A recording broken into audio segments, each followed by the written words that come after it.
estamos de volta com mais uma aula falando sobre as características do sistema operacional Linux. Uma outra característica bem importante do Linux se refere ao que nós chamamos de multitarefa. Assim como o Windows também é multitarefa, o Linux, o sistema operacional Linux, também é multitarefa. O que significa isso na prática? Que ele pode executar várias tarefas simultaneamente. Isso quer dizer, ele pode gerenciar a execução de várias tarefas de forma simultânea. Vamos acompanhar comigo a leitura desse texto teórico. Capacidade de gerenciar a execução de várias tarefas ao mesmo tempo. Na prática, significa o seguinte: eu posso usar um editor de textos e eu ter uma outra janela aberta de uma planilha de cálculo, por exemplo.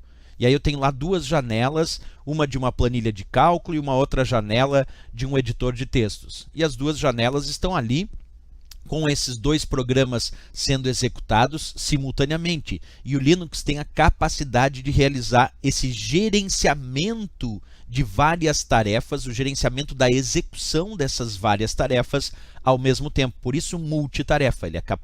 A capacidade do Linux de gerenciar vários programas que estão em execução simultaneamente pelo sistema.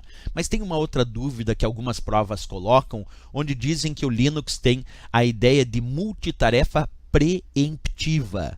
O que é uma capacidade muito particular em relação ao sistema operacional Linux nas provas de concurso, quando dizem que ele é multitarefa preemptiva? Isso está certo também. É a capacidade dele não só gerenciar diversas tarefas simultaneamente, mas de interromper temporariamente a execução de um processo em detrimento de um outro processo. Então vamos imaginar que o sistema operacional Linux precisa muitas vezes interromper temporariamente a execução de um processo no sistema para executar um outro processo. E assim que terminar de executar esse outro processo, ele pode voltar a executar aquele outro processo que ele tinha interrompido anteriormente.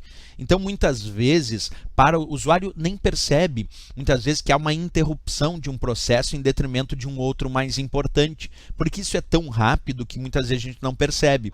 Mas é necessário que o sistema operacional ele consiga interromper a execução temporariamente de um processo e executar um outro processo que naquele momento é mais importante para o sistema.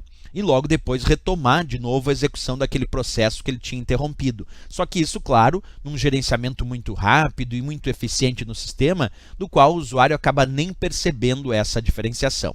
Então, se uma prova cobrar que o Linux é um sistema operacional multitarefa, está certo, e se ele é multitarefa preemptiva, também está certo. Isso significa que ele tem a capacidade de interromper temporariamente a execução de um processo em detrimento de um outro processo mais importante, claro, e depois retomar esse processo em execução novamente. Ok, pessoal? Beleza. Essa é mais uma aula sobre características específicas do sistema operacional Linux. E como sempre eu digo, se gostou da nossa aula, não esquece de deixar o gostei. Até a próxima aula, até o próximo vídeo. Bons estudos!